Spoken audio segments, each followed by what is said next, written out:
ఉత్తరప్రదేశ్లో జరుగుతున్నటువంటి కుంభమేళా అనేది కోట్ల మంది కలుస్తున్నారు పుణ్య స్నానాల కోసం అని చెప్పేసి దేశ విదేశాల్లో సైతం చర్చించుకుంటున్నటువంటి నేపథ్యంలో అక్కడి వారి సైతం ఇక్కడ పుణ్య స్నానాలు ఆచరిస్తున్నటువంటి నేపథ్యంలో ఆర్టీవీ ప్రత్యేకంగా ఇక్కడ వచ్చి ఎక్కడైతే ఉందో మనం త్రివేణి సంగమం దగ్గర చాలా మంది భక్తులు వస్తున్నటువంటి నేపథ్యం, అందులో మిడ్ నైట్ కూడా ఇక్కడ చూడవచ్చు విద్యుత్ దీపాల కాంతులతో చాలా మంది ఇక్కడ కూడా పుణ్య స్నానాలు ఆచరిస్తున్నటువంటి నేపథ్యంలో మరి ఎస్పెషల్లీ తెలుగు వారు ఏం చెప్తున్నారు వారి మాటల్లో వినే ప్రయత్నం చేద్దాం.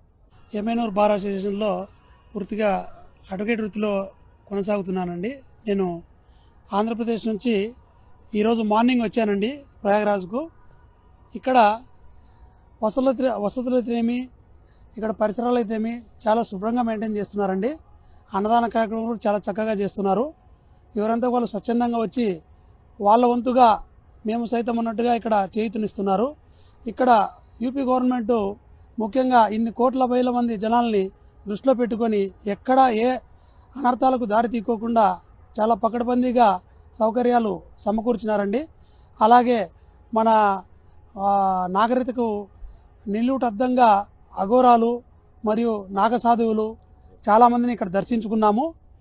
ఇటువంటి చల్లటి వాతావరణంలో ఈ త్రివేణి సంగమంలో పుణ్యస్నానం చేసినందుకు మా జీవితం ధన్యమైందండి. ఈ అవకాశం ఇచ్చిన ఆర్టీవీ యాజమాన్యంకు వారి సిబ్బందికి ధన్యవాదాలు తెలుపుకుంటున్నాను. కుంభమేళాలో ఇట్లా పాల్గొన్న ఎలా అనిపిస్తుంది? మేము కర్నూలు నుంచి వచ్చామండి. ఈ అవకాశం వచ్చినందుకు చాలా ఆనందంగా ఉంది. 140 ఏళ్ళకి ఒకసారి వచ్చే ఈ మహాకుంభమేళలో పాల్గొనడం చాలా ఆనందంగా ఉంది. చాలామంది రావాలనే అనుకుంటున్నారు కానీ చాలామందికి అది కుదరడం లేదు. భగవంతుని దయ వల్ల ఇక్కడ ఏర్పాట్లన్నీ బాగున్నాయి, చక్కగా అందరు రావచ్చు కూడా. ఇక్కడ చక్కగా స్నానాలు గట్టాలు కూడా చాలా నీట్గా ఉన్నాయి. బాగా ఏర్పాట్లు కూడా చాలా బాగా చేశారు. చాలా సంతోషంగా ఉందండి మాకు ఇక్కడ దర్శనం చేసుకోవడం. ఎంతమంది వచ్చారు మేడం? మీరు అసలు అందరికీ ఇట్లా పుణ్యస్నానం లభించింది? 40-50 మెంబర్స్ వచ్చాము మేము. పేరు సుధాకర్, నేను అనంతపురం నుంచి వచ్చినాను. నేను గత నెల నుంచి చాలా ప్రయత్నం చేసినాను. ఫ్లైట్ అయితేనేమి, ట్రైన్ అయితేనేమి. ఒక నెల నుంచి నాకు టికెట్లు దొరకలేదు.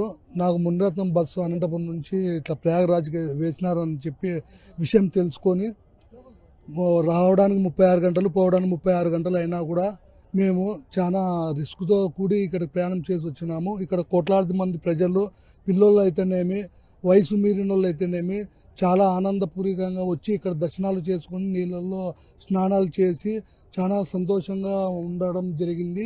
ఇక్కడ టాయిలెట్లు, బాత్రూములు అయితేనేమి, ఫుడ్ అకామిడేషన్ అయితేనేమి అన్ని రకాలుగా మంచి సదుపాయాలు ఉన్నాయి.